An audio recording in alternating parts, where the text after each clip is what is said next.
In November 2024, Jake Paul fought Mike Tyson on Netflix. 65 million households watched it live. That is more live viewers than any boxing match in history.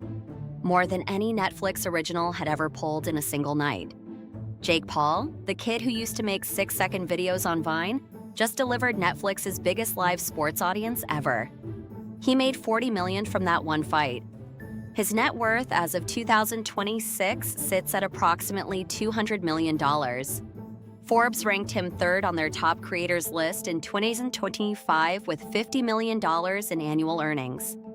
And the thing that makes all of this genuinely interesting is not that he got famous and cashed in. Lots of people get famous and cash in. The thing that makes Jake Paul's story worth actually studying is that he built a business infrastructure underneath the fame that captures revenue at every level of the stack simultaneously. He is not a celebrity who gets paid to show up.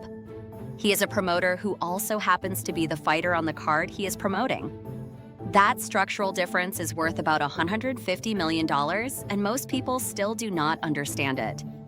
Let's go back to the beginning. Jake Paul was born January 17, 1997 in Cleveland, Ohio. He started posting on Vine in 2013 when he was 16. Vine was a platform where videos could be 6 seconds long, maximum. The format forced a very specific kind of comedy. The setup had to land inside 6 seconds or it was dead. Most people could not do it.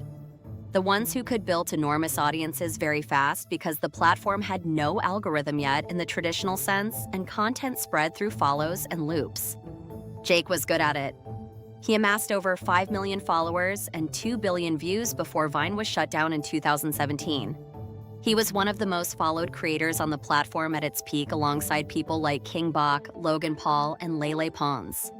He moved to YouTube, built a channel to over 10 million subscribers, and joined the Disney Channel show Bizarre Vark as a recurring cast member in 2016. He got fired from that show in 2017 after his Team 10 content house became a neighborhood nuisance in West Hollywood. Neighbors complained about stunts, trespassing fans, and general chaos. Local news ran segments about it. Jake made a song called It's Everyday Bro that somehow got 200 million YouTube views. He posted a video documenting all of the controversy in detail and became more famous from the chaos than he ever was from the Disney show. That pattern, controversy generating more attention than conventional success, became the operating model. In 2018, his brother Logan filmed a dead body in Japan's Aokigahara suicide forest and uploaded it. The fallout was enormous. Logan lost YouTube ad revenue. He was pulled from projects. He faced genuine career consequences. Jake watched his brother navigate that crisis and drew a conclusion that shaped everything he did afterward. When your audience is large enough and loyal enough, almost no controversy is terminal if you keep producing content. The key is maintaining output. So Jake kept producing. The first boxing match happened in January 2020. He fought fellow YouTuber Anison Gibb.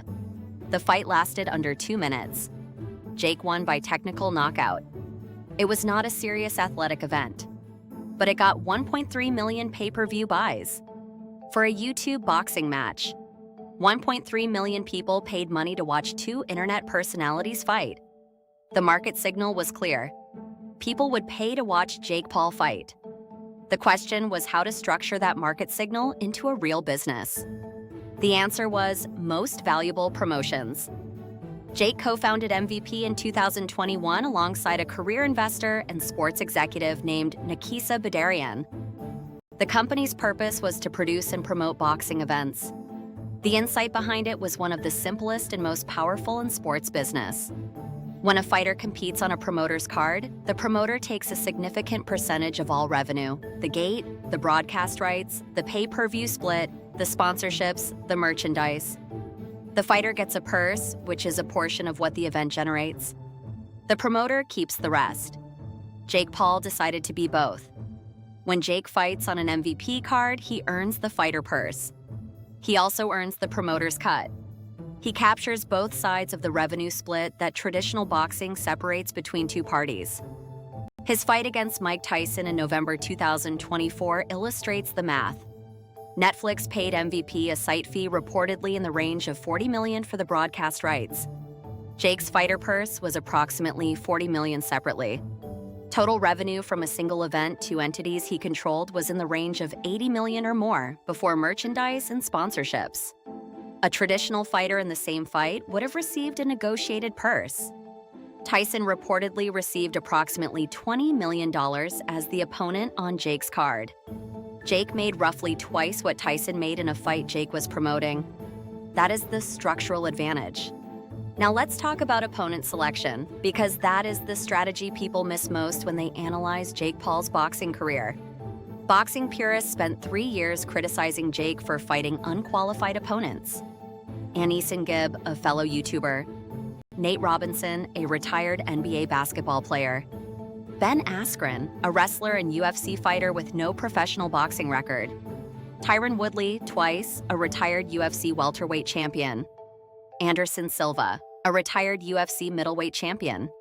Nate Diaz, a UFC fighter.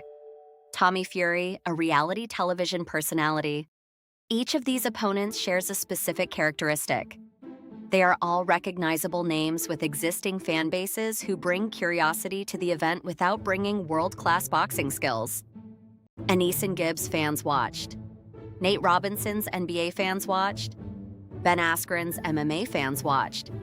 UFC fans watched every UFC fighter he fought. Reality television audiences watched Tommy Fury. Jake's audience watched all of them. The promotional model works because each opponent's fan base is a new acquisition channel for Jake's pay-per-view revenue. He is not selecting opponents to prove he is a serious boxer. He is selecting opponents to maximize the total addressable audience for each event. That strategy was criticized as unsportsmanlike and also generated over $150 million in boxing income. The Mike Tyson fight was the version of this strategy at maximum scale. Tyson is the most recognizable name in boxing history for the generation that was alive in the 1980s and 1990s. His fans are not the same people who watch Jake Paul on YouTube.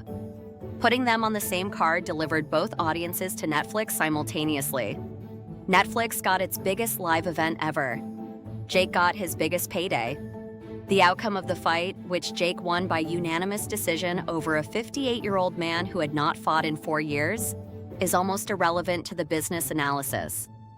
Outside the ring, Jake has been building parallel revenue streams since at least 2021. Beater is a sports betting app he co-founded in 2022 that has raised $50 million from investors.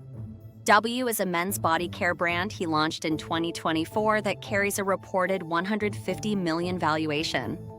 Antifund is his venture capital firm through which he has invested in early-stage companies. His real estate holdings include a $39 million plantation in Georgia and a $15.75 million estate in Puerto Rico. He has a podcast that generates significant advertising revenue. He still posts YouTube content to an audience of 21 million subscribers, generating ad revenue from content he has been creating for over a decade. Forbes estimated his annual earnings across all ventures at $50 million 2025 in a year with no major fight. In fight years, the number is significantly higher. The pattern across all of his businesses is the same one that makes his boxing operation work. He owns the promotional layer wherever possible, not just the talent layer. W is his own brand, not a sponsorship deal with someone else's brand. BTR is his own app, not an affiliate deal with someone else's sports betting platform. Antifund is his own investment vehicle, not a passive investment in someone else's fund. Most Valuable Promotions is his own company, not a management deal with someone else's promotional operation. In every category where most creators of his generation would take a brand deal, a sponsorship, or a percentage, Jake has instead built or co-built the underlying company. The strategy requires more capital upfront and more operational complexity. It also means that when the revenue comes in, there is no middleman extracting a percentage. The Jeffree Star parallel is exact. Jeffree owned the cosmetics company. Jake owns the boxing promotion company. Neither of them is the talent working for someone else's infrastructure. Both of them are the infrastructure. The difference is that Jeffree's business is cosmetics, which is a category where owning the infrastructure has been a viable model for decades. Jake's business is attention, packaged as sport, distributed through the streaming platforms that need live events to justify subscription fees. Netflix paid $40 million for the right to stream one Jake Paul boxing match because live sports is the thing people are least willing to wait for and most willing to pay for. Live events have a specific value in streaming that recorded content does not. When a show drops on Netflix, people watch it when they want. Some watch it day one, some watch it a month later. The engagement spreads out. A live event collapses all of that engagement into a single window. 65 million households watch the same thing at the same time. That co-viewing event is what television used to be built around before streaming destroyed the shared appointment model. Netflix, Amazon, Apple, and every other streaming platform has spent years trying to recreate it. Live sports is the clearest path back to that model. The Super Bowl still draws 120 million viewers in a world where nothing else on television consistently draws 20. Jake Paul figured out that he could manufacture a version of that appointment viewing by packaging boxing as entertainment rather than sport. His fights are not great boxing. They are great television events with genuine uncertainty, recognizable names on both sides, and an audience that has an emotional stake in the outcome because they have been following both participants on social media for years. Netflix got its biggest live audience ever. Jake got his biggest payday. The outcome of the fight, which Jake won by unanimous decision over a 58-year-old man who had not fought in 4 years, is almost irrelevant to the business analysis. What matters is that the model is proven, and the next fight will have more leverage. After Tyson, Jake called out Anthony Joshua, one of the most legitimate heavyweight champions in the sport. MVP and Netflix confirmed the fight in under 2 weeks. That fight, if it happens as scheduled, will generate more than the Tyson event because Joshua is a real boxer with a legitimate title history, and the sporting legitimacy question that has always hung over Jake's career gets answered one way or another. Either Jake beats a real champion and the sports world has to reckon with that, or Jake loses and the rematch is even bigger than the original. Either way, MVP promotes it. Either way, Jake earns on both sides of the ledger. And Jake Paul, at 27 years old, is the person who controls the rights to his own attention at the moment when platforms are paying the most they have ever paid for exactly that. The people who have been laughing since the Vine days are not wrong that the boxing is not elite-level sport. They are wrong that it matters. Rise and ruin, every time.